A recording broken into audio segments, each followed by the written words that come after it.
What's up? This is Capital Collapse. Silver just crashed 22% from its all-time high of $121 down to $95. That's $1.1 trillion erased from the market cap in just 48 hours. But here's what nobody's telling you. While COMEX silver is trading at 95, physical silver in Shanghai is trading at 136. That's a $41 premium, the largest physical premium in recorded history. Let me say that again. Paper silver says 95. Physical silver says 136. That's a 43% gap between what the screen shows and what actual metal costs when you want to take delivery. This isn't a normal crash, this is the paper market breaking in real time. And by the end of this video, you'll understand exactly what's happening, why it matters, and what it means for your portfolio. If you're not following Capital Collapse, hit that subscribe button right now. I break down what's really happening in markets with data, not hype. And drop a comment below with where you're watching from and whether you think this is a buying opportunity or more pain ahead. I read every single one. Let's start with what actually happened. Tuesday morning, silver was trading at $121, all-time high. The rally had been relentless, 68% gain in January alone. Social media was euphoric. Everyone was calling for $200 silver, $300 silver. Retail investors were piling in. The iShares Silver Trust saw $171 million in inflows on Monday. That's the largest single-day inflow in the history of that fund. And then Friday happened. Silver opened at 115s, dropped to 110, broke through $100, and kept falling. $95, $92, it briefly touched $89 before bouncing back to $95, $26 erased in a single trading session, a 22% decline in one day. If you held leveraged silver ETFs like AGQ, you lost 40% of your account value in 6 hours. Stop losses were triggered across the board, margin calls went out to thousands of traders, forced liquidations everywhere. It was a bloodbath. Gold didn't escape either. It fell from $5,600 to $4,900. That's $700 per ounce gone. $2.7 trillion in gold market cap vanished. Now here's where it gets interesting. When I started looking at the data, not the headlines, but the actual trading data, the story completely changed. On Friday, 531 tons of silver contracts were traded on the Shanghai Futures Exchange. 531 tons. That's a massive number. That should represent real sellers dumping real metal, right? But when I checked the withdrawal data from Shanghai vaults, do you know how much physical silver actually moved? Zero. Not a single ounce. 531 tons of paper contracts traded. 0 ounces of physical silver left the vaults. So what actually happened? This was a paper liquidation. Leverage positions getting closed, shorts covering, algorithms hitting stop losses. But physical metal? It sat there, untouched, while the price on the screen crashed. And that brings me to the most important number in this entire story, the Shanghai premium. On Friday, when COMEX closed, the paper price of silver was $95. At the exact same time, when Shanghai closed, the price of physical silver for delivery was $136. Same day, same metal, $41 difference. Now let me show you why this matters. When you see a premium between physical and paper, that tells you something. It tells you that real demand for actual metal is stronger than the paper price suggests. Buyers in China are willing to pay $41 over the COMEX spot price to get their hands on physical silver. Why would they do that? Because they know the paper price is manipulated. They know that futures contracts can be sold with no metal behind them. They know that when you try to take delivery of large amounts of silver, suddenly the price you pay is very different from what the screen shows. Here's the historical context. During normal market conditions, the Shanghai premium is usually $1 to $3. During times of strong physical demand, it might spike to $8 or $10.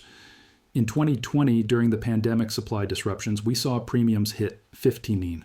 That was considered extreme. Today, we're at $41. That's not a premium. That's a completely different market. The paper market and the physical market have decoupled. They're trading like two separate assets now. And it's not just Shanghai. If you go to Tokyo, physical silver is trading at $150. If you call bullion dealers in the United States right now and ask for a quote on 1,000-ounce bars for delivery, you're not getting quoted $95. You're getting quoted $120 to $130, depending on availability. And most dealers are telling you 4 to 6 week delivery times because they don't have inventory. So the screen says $95, the real world says $130 minimum. Which price is real? Now let me show you the other side of this equation, the gold to silver ratio. Gold is currently trading at 51 times the price of silver. That means it takes 51 ounces of silver to buy 1 ounce of gold. Historically, the average ratio is around 60 to 70. So at first glance, you might think, okay, silver's a bit undervalued relative to gold, but not crazy. But here's what changes everything, the mining ratio. For every 1 ounce of gold that gets pulled out of the ground, miners are extracting 8 ounces of silver. The Earth produces silver at an 8-to-1 ratio compared to gold. Now look at storage. The COMEX vaults hold 12 ounces of silver for every ounce of gold. The LBMA in London holds 3 ounces of silver for every ounce of gold. So we're mining silver at 8 times the rate of gold. We're storing it at 3 to 12 times the rate of gold. And it's trading at 51 times less than gold. Does that math make sense? If silver is being produced and stored at much higher multiples than gold, shouldn't the price ratio be much tighter? Historically, when the gold to silver ratio gets stretched above 80, it snaps back violently. Silver outperforms gold by massive percentages as the ratio corrects. We saw this in 2020 when the ratio hit 125. Within 6 months, silver rallied from $12 to $30, while gold went from $1,900 to $2,000. Silver gained 150%. Gold gained 18%. The ratio collapsed from 125 to 70. We're currently at 51. That's not as extreme as 125, but given the mining and storage ratios, it's still significantly stretched. If this ratio compresses to even 40, which would still favor gold more than the geological fundamentals suggest, silver would need to rise to $120 while gold stays flat. If gold also rises, silver goes much higher. Now let me connect all of these pieces because this is where the story gets really important. You have a paper market that just crashed 22%. You have physical premiums at all-time highs. You have vault inventory that didn't move during the crash. You have a gold to silver ratio that stretched relative to mining fundamentals. And you have dealers around the world unable to source metal at anywhere near the paper price. What does this tell you? It tells you that the paper market is detached from reality. The futures contracts, the ETFs, the leveraged products, they can be manipulated through selling pressure because they're not backed by actual metal in most cases. But the physical market, you can't manipulate that. If someone wants to buy 1,000 ounces and take delivery, you either have the metal or you don't. And right now, the physical market is screaming shortage while the paper market is screaming crash. One of these prices is wrong. I'll let you decide which one. Let me show you the timeline, because the timing of this crash is very suspicious. Friday was January 30th, the last trading day of the month end. Now let me take you back exactly 1 month. December 31st, the last trading day of December. What happened that day? Silver dropped 15% in one session. Same pattern. Month-end crash. Here's what else happened on those exact days. On December 31st, the Federal Reserve's standing repo facility handed out a record amount of dollars to banks, the highest level ever recorded. And what was happening on January 30th? The U.S. government was on the edge of a shutdown, Congress scrambling, maximum chaos. Now here's the connection. The banks that receive those repo dollars, they're the same banks that hold massive short positions in silver. The data is public. You can verify this on the CFTC's Commitment of Traders reports. A handful of banks hold concentrated short positions in silver futures. Month end is when banks need to clean up their balance sheets. Month end is when they need to close positions and show regularity to regulators. And month end, twice in a row, is exactly when silver mysteriously crashes. December 31st, repo record, silver crashes 15%, then recovers. January 30th, government chaos, silver crashes 22%. That's not a coincidence, that's a pattern. And there's more. In the 6 weeks leading up to Friday's crash, the CME raised margin requirements on silver futures 4 times. December 12th, they raised margins 10%. December 29th, they raised margins 25%. December 30th, less than 24 hours later, they raised margins again. January 28th, 3 days before the crash, they changed the entire margin system, increasing requirements by another 15%. Total increase over 6 weeks? 80%. If you were holding a silver futures position, you suddenly needed 80% more cash in your account just to maintain that position. Where does that cash come from? Most traders don't have an extra 80% sitting around, so they get liquidated, forced to sell whether they want to or not. And when thousands of leveraged traders get forced out at the same time, that's not a market finding equilibrium, that's engineered selling pressure. But here's the part that should really make you think. After Friday's crash, after silver fell 22%, after 1.1 trillion was erased, what did the CME do? They raised margins again. On Saturday, the day after the massacre, they announced another margin increase, gold margins going from 6% to 8%. If this was about risk management, if this was about protecting the integrity of the market, you would lower margins after volatility subsides. You'd let the market breathe. You'd let traders recover. Instead, they increased pressure. They kept the boot on the neck. That's not risk management, that's suppression. Now, I want to show you the historical precedent because this is not the first time they've run this playbook. 1980, silver runs from $6 to $50. That's an 800% gain. Regular people are making fortunes. The Hunt brothers are trying to corner the market. What happens? The CME creates something called Silver Rule 7. It banned leveraged buying overnight. The Federal Reserve raised interest rates from 11% to 20% in a single move. Result, silver crashes from $50 to $10, an 80% wipeout. 2011, silver runs from $8 to $50 again. That's a 600% gain. Retail traders everywhere. Banks with massive short positions getting crushed. What happens? The CME raises margin requirements 5 times in 9 days, an 84% increase. Result? Silver crashes from $50 to $26, a 50% decline. It took 13 years for silver to recover to $50. Now, 2026, silver runs from $26 to $121, nearly a 400% gain, the biggest rally in modern history. What happens? CME raises margins 4 times in 6 weeks. China raises margins and steps back from buying. A Fed chairman announcement is timed to cause maximum reversal. Result? Silver crashes 22% in 1 day.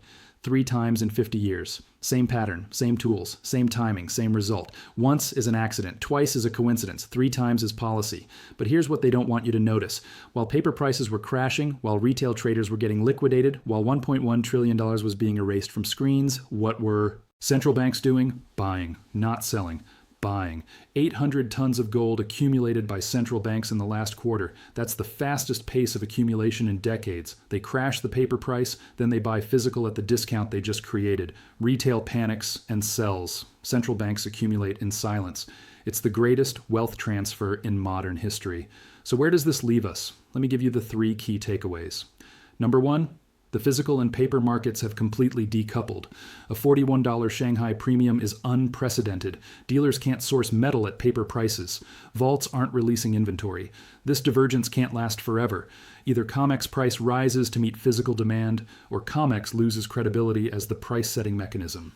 Number 2, the technical pattern shows this was engineered. 4 margin hikes in 6 weeks before the crash, another hike after the crash, month-end timing matching December's pattern, government chaos providing cover. This wasn't organic selling, this was forced liquidation of leveraged positions. Number 3, the fundamentals haven't changed.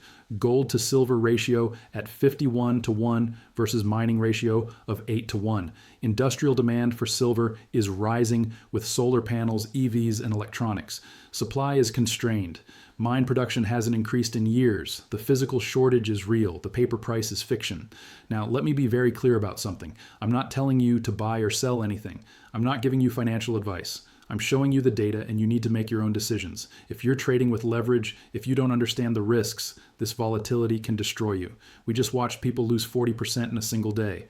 But if you're someone who understands the difference between paper and physical, if you're building a position for the long term, if you can handle volatility, then you need to ask yourself a simple question. Do you trust the paper price that shows $95 while physical trades at $136? Do you believe a market where 531 tons of contracts trade but 0 ounces physically move? Do you think central banks are buying 800 tons because they're confused? The screen shows one price. Reality shows another. The gap is 43% and growing. History shows us that when physical premiums explode like this, when vaults stop releasing metal, when the divergence between paper and physical reaches extremes, eventually the paper price has to catch up. It might take weeks, it might take months, but it catches up because at some point, enough people demand physical delivery that the exchange either needs to deliver metal or admit they don't have it. And when that moment comes, when the paper market finally breaks under the weight of delivery demands it can't meet, the price doesn't adjust slowly. It gaps, it spikes, it moves violently. Because everyone who was short suddenly needs to cover, and there's no metal available to cover with. We've seen this movie before. We know how it ends. The only question is timing. So I'll ask you directly. After seeing this data, after understanding the 43% premium, after watching the margin hikes and the month-end pattern, after seeing that physical didn't move while paper crashed, what's your take? Are you buying this dip? Are you waiting for lower prices? Are you staying away completely? Drop a comment below. I want to know what you're thinking. And if you found value in this breakdown, share it with one person who needs to see it, one person who's confused about why silver crashed, one person who might be thinking about panic selling at the bottom. Information is how we fight back against manipulation. Subscribe to Capital Collapse if you want more of this analysis. I'm tracking these markets daily, and when the next major move happens, you'll want to be in the loop. This is Capital Collapse. The paper says crash. The physical says shortage. One of them is lying. I know which one I believe. Do you?